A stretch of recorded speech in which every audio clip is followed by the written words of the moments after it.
Good afternoon and welcome to BJC Mitzvah Day number 248, part 11. Use in Sefer Hachinuch Mitzvah that keeps your son's way. Home stretch of this mitzvah, hopefully we'll finish it today. Not to eat and drink like a glutton. The Chinuch reiterates a detail he had mentioned earlier in the mitzvah, i.e. that the court, the Beis Din, first admonishes the Ben Surah through Malchus, lashes. Finally, among the laws of this mitzvah is that which the sages stated, that initially, i.e. the first time a Ben Surah engages in gluttonous behavior, the court gives him lashes, and it executes him only if he subsequently repeats his transgression. As it is stated in Deuteronomy, if a man will have a wayward and rebellious son who does not hearken to the voice of his father and the voice of his mother, and they shall chastise him, but he does not hearken to them.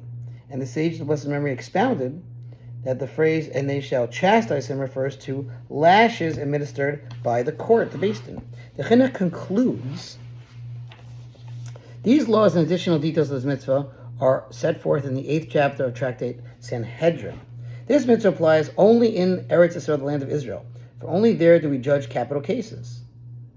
And, as is true regarding all capital cases, the Ben Surah's execution can be carried out only by a court that is comprised of at least 23 judges. This law of the Ben Surah applies only to boys, but not to girls. And it is not common for them to become drawn to excessive eating and drinking, as is common among men. Thus, it is stated in Deuteronomy, a wayward and rebellious son, implying, but not a wayward and rebellious daughter. Similarly, a tumtum, one whose gender cannot be ascertained, and androgynous, a hermaphrodite, one who possesses the organs of both genders, cannot be deemed a Ben Surah since they cannot be deemed a son. In fact, even a tumtum, whose membrane was torn and was thus discovered to be a male, cannot become a Ben Surah, for it is stated, if a man will have a wayward and rebellious son.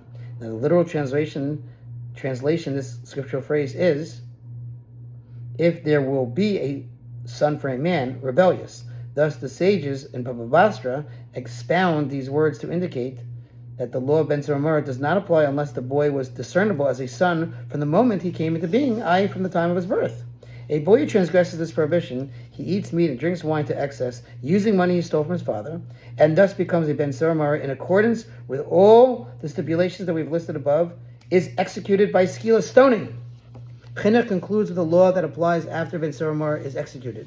After his execution, a Ben Surah is similar to all other executed by the court, whose assets go to their heirs, which in this case, in the case of a boy 13 years old, the age of a Ben Surah, generally means that his father inherits his assets. For although his father brought about his stoning by bringing him to the court, by the Beis Din, and we might have argued that he should not be entitled to his inheritance, he still inherits all his possessions. Thanks for listening. Have a good Shabbos. The sponsor of future mitzvah, 36 100 of the gold. And that does conclude that mitzvah. We'll see you, God willing, Motzi Shabbos.